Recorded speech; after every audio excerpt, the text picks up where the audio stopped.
আপনারা পড়াইলেন, কেন আমরা প্র্যাকটিস করলাম? বুঝো নাই?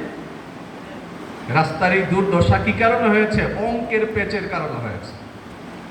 আমার সঙ্গে চলো, সারাটা বাংলাদেশ ঘুরে আসো। মুঘলরা বাংলাদেশে যে সমস্ত কালভার্ট করে গেছে, ওই সমস্ত কালভার্ট যদি এখনো ভাঙতে যাও, তাহলে তার পেছনে যে বোমাটা খরচ হবে, সেই বোমা দিয়ে এমন 10টা কালভার্ট বানানো যায়।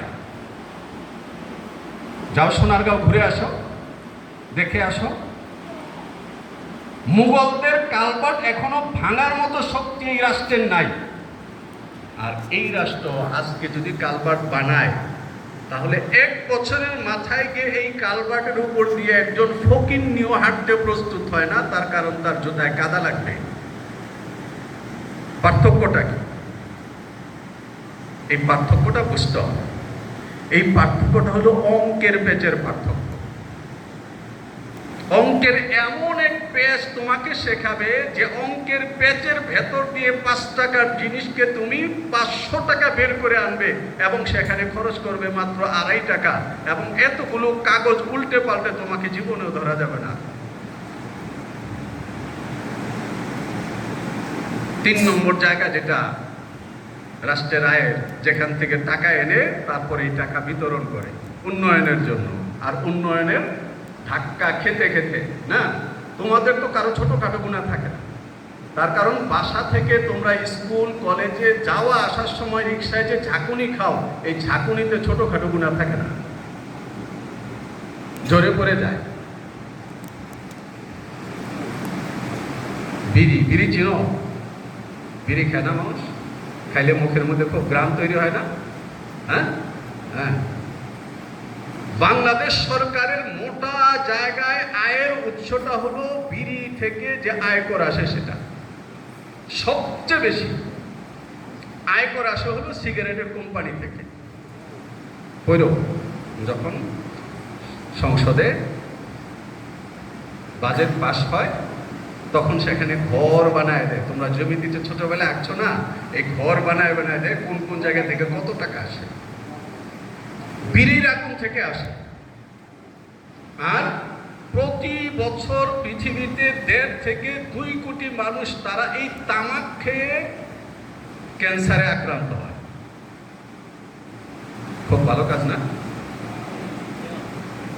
এবং প্রত্যেকটা বিড়ি, আমি সিগারেটকেও কি বিড়ি বলছি, আর যদি তোমরা কেউ বলো যে এত টাকা খরচ করে বিড়ি খেয়ে আপনি বিড়ি বলতেছেন, তাহলে চুরট করলাম। যাও, গায়ে লেখা থাকে, ছবি দেওয়া থাকে, হ্যাঁ, সতর্কীকরণ, এবং ক্যান্সারের ছবি দেয়া আছে। এটা দেখে আর কি টানে, ক্যান্সার হওয়ার মধ্যে যে কি মজা, নাকি মা বাবা কত আদর করবে না, এবং আমি মরে যাচ্ছি, একটা অনেক আগে থেকে সবাই জানবে যে ছেলেটা মারা যাচ্ছে, সবাই আসবে, দেখবে, আমার সঙ্গে ছবি উঠাবে। নানা একটা উৎসবের ব্যাপার না? এই পর্যন্ত পৃথিবী এই স্বাস্থ্যগত যে সতর্কীকরণের নোটিশ, বিজ্ঞাপন প্রচার করেছে, যে কোনো রাষ্ট্র যদি এই বিজ্ঞাপনের খরচটাকে তুলে আনা হয়, তাহলে এই বিজ্ঞাপন দিয়ে বাংলাদেশের মতো দেশেও 1 বছরের সিগারেটের যে খাইলে যে ক্যান্সার হয়, এই ক্যান্সারের বিজ্ঞাপন বাবদ যে খরচটা হয়, এই টাকা দিয়ে একটা ক্যান্সার হসপিটাল হতে পারে। কিন্তু মানুষ কি বিড়ি খাওয়া ছাড়ে? কমে না বাড়ে? বাড়ে। মুহাম্মদ সাল্লাল্লাহু আলাইহি ওয়াসাল্লাম একটা জাতি নির্মাণ করেছেন। এখনো তোমরা হয়তো শোনো, ইউরোপিয়ান কান্ট্রিগুলোতে খানা পিনার পরে আমাদের মতো মিনারেল ওয়াটার পান করে না তারা। জানো তো, মিনারেল ওয়াটার এটা থাকে হলো হাত ধোয়ার জন্য। কেউ সে কিছু খেলো, একটা স্যান্ডউইচই খেলো, যা কিছু খাওয়ার সে খেলো, খাওয়ার পরে যদি সঙ্গে সঙ্গে মিনারেল ওয়াটার সে মুখে দেয়, তাহলে তাকে একটা বোকা মনে করা হবে এবং খুব নিম্ন শ্রেণীর মানুষ মনে করা হবে। এটা কখনো কেউ রেস্টুরেন্টে খায় না। রেস্টুরেন্টে সে পিজা খাক, স্যান্ডউইচ খাক, যেটাই খাক, রাইস খাক, যেটাই খাক, তার সঙ্গে খাবে মদ অথবা কোল্ড ড্রিঙ্কস। এটা হলো এখন ইউরোপিয়ান কান্ট্রিগুলোর মানে একেবারে এখন আর এলিট ফ্যাশন না, বরং সেখানকার জন্য একটা নর্মাল ফ্যাশনে পরিণত হয়েছে। নবীজি সাল্লাল্লাহু আলাইহি ওয়াসাল্লামের জমানায় যদি তুমি যাও সামান্য সময়ের জন্য, তাহলে সেখানে গিয়ে তুমি কি পাবে? সেখানে গেলে তুমি যেটা পাবে সেটা হলো সেখানকার মানুষেরা ওই সময়টাতে দোকানে তারা মিনারেল ওয়াটার রাখতই না। আমাদের আজকালকার মহল্লাগুলির মধ্যে যেমন চায়ের দোকান থাকে, ওই রকমের দোকান থাকতে হলো মদের। আল্লাহ রসুল যে সমাজটাতে জন্মগ্রহণ করেছেন এবং যে সমাজটাতে তিনি নবী হয়ে এসেছেন, সেই সমাজটার চরিত্র হলো এই। খুব খেয়াল করে শুনুন।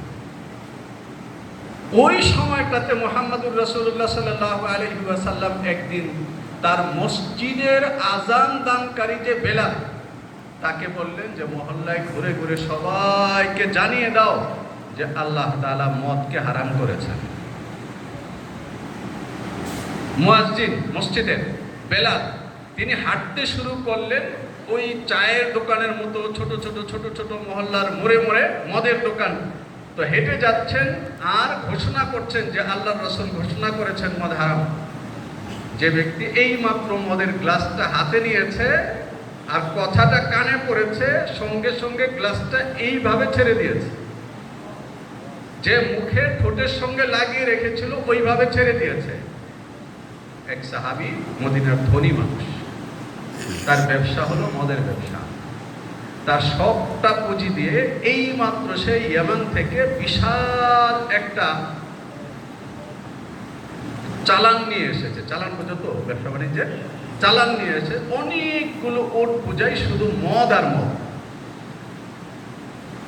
তো তার চালান আসতেছে, সে ঘোড়ায় চড়ে একটু আগে শহরে ঢুকে যাচ্ছে।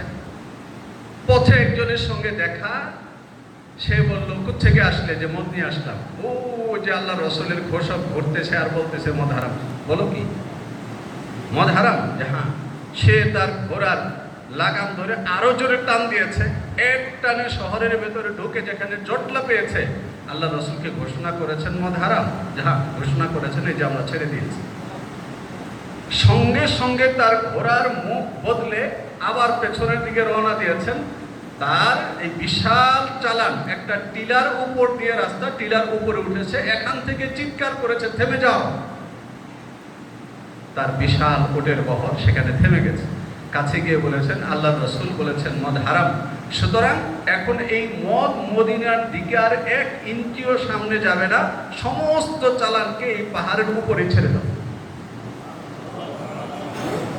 একজন বিশাল ধনী, তার সবটা পুঁজি সেখানে ইনভেস্ট করা আছে, সবটা পুঁজি একসঙ্গে এমন ভাবে ছেড়ে দিয়েছেন যে পুরো টিলাটা একেবারে মদ দিয়ে গোসল করে সোজা দাঁড়িয়ে আছে। সাহাবীর বিন্দু মাত্র মনের ভেতরে আক্ষেপ নাই যে আমি এটা আবার যেখান থেকে এনেছি সেখানে গিয়ে ফেরত দিয়ে আবার পুঁজিটা মূল ঘন্টা তুলে আনতে পারতাম। বুদ্ধি করা যেত না? বুদ্ধি করা যেত। মুহাম্মদ সাল্লাল্লাহু আলাইহি ওয়াসাল্লাম এবার বুঝো কেমন একটা সমাজ গড়েছিলেন। একার সাধনায়, একার চেষ্টায় এমন একটা সমাজ তিনি নির্মাণ করেছিলেন। এবং সেই সমাজে যে লোক ছিল তাদের পরিমাণ, তোমরা কি শুনতেছো আমার কথা? হ্যাঁ, তাদের পরিমাণ কেমন হবে? 200 কম তো না, কি বলো? হ্যাঁ, নবীজির যে সমাজটাকে তিনি বদলে দিয়েছেন, এই সমাজের লোক সংখ্যা, জনগণের সংখ্যা 200 কম হবে? হ্যাঁ, বেশি হবে? কেমন বেশি হবে? বেশি হবে। নবীজি সাল্লাল্লাহু আলাইহি ওয়াসাল্লাম যখন দুনিয়া থেকে যান, তখন তার রাষ্ট্রের নাগরিকের সংখ্যা, যারা ইসলাম কবুল করেছে, যারা অমুসলিম আল্লাহ রাসূলের রাষ্ট্রে আছেন, তাদের বাদ দিয়া 10 লাখ। কত? 10 লাখ। আর তার রাষ্ট্রের যে পরিধি, ওই পরিধি আমাদের গবেষকদের মধ্যে ডক্টর হামিদুল্লাহ, মাহমুদ আহমদ গাজী এবং মানাজির হাসান গিলানি, তারা বলেছেন 10 লাখ বর্গ মাইল। 10 লাখ বর্গ মাইল। আমাদের ঢাকাতে সিরাত বিষয়ে খুব ভালো জানেন পণ্ডিত ওলামায়ে কেরামের জন্য একটা ভালো তথ্য এটা, আমরা অনেকে চিনি না। আমাদের বাড়িধারা মাদ্রাসা যে শেখুল হাদিস হযরত মাওলানা ওবায়দুল্লাহ ফারুক সাহেব, হযরত মাওলানা ওবায়দুল্লাহ ফারুক সাহেব আমাদের ইসলামী ইতিহাস এবং ভূগোলের এই রকমের পণ্ডিত, যে এই হুজুর যেরকমভাবে যে আজকে সভাপতি সাহেব মাওলানা তোফাজ্জল হোসেন সাহেব, উনি যেভাবে এই মুগদা এলাকাটা চিনেন, ওবায়দুল্লাহ ফারুক সাহেব ঠিক এভাবে পুরাটা মুসলিম জগৎকে চিনেন, ধরে ধরে দেখাতে পারেন। হুজুর গতকাল আমাদের মাদ্রাসায় আলোচনা করেছেন, হুজুর বলেছেন যে পুরাটা হিসাব করলে 33 লক্ষ বর্গ মাইল হয়। একজন মানুষের একটা রাষ্ট্র বাংলাদেশের চেয়ে একটু বড় হবে না? কিলোমিটার না কিন্তু মাইল। 33 লক্ষ বর্গ মাইলের রাষ্ট্রপতিকে আমাদের নবীজি মুহাম্মদুর রাসূলুল্লাহ সাল্লাল্লাহু আলাইহি ওয়াসাল্লাম একটু বুঝুন। আর এই যে বিশাল অঞ্চল, তোমরা বই পড়ে জানবে, আমরা জীবন দিয়ে দেখে এসেছি, জেনে এসেছি। আমরা যখন তোমাদের মতো ছাত্র ছিলাম ওই সময়টাতে, এখন থেকে 35-40 বছর আগে, তোমাদের বয়স যখন আমাদের বয়সটা ছিল, সংখ্যাটা বলার কারণে আমাকে একটু বুড়ো বুড়ো মনে হয় না? অবশ্যই আমি তোমাদের চাইতে অনেক বড়, কিন্তু একটা দুঃখের কাহিনী হলো এই যে যারা আমার 1/3 বয়স ধারণ করো তোমরা, আমার হলো 67-তে জন্ম, যারা আমার 1/3 বয়স ধারণ করো তারা আমার সমান বৃষ্টিতে বুঝতে পারবে না, সাঁতারও কাটতে পারবে না। আর মারামারিটা কেমনে বলি, মানে আমি যদি বাম হাতেও একটা থাপ্পড় দেই তাহলে কমপক্ষে 20 দিন তোমাদের মনে থাকা লাগবে 20 বছর বয়স হিসাবে। আর তোমরা ভালো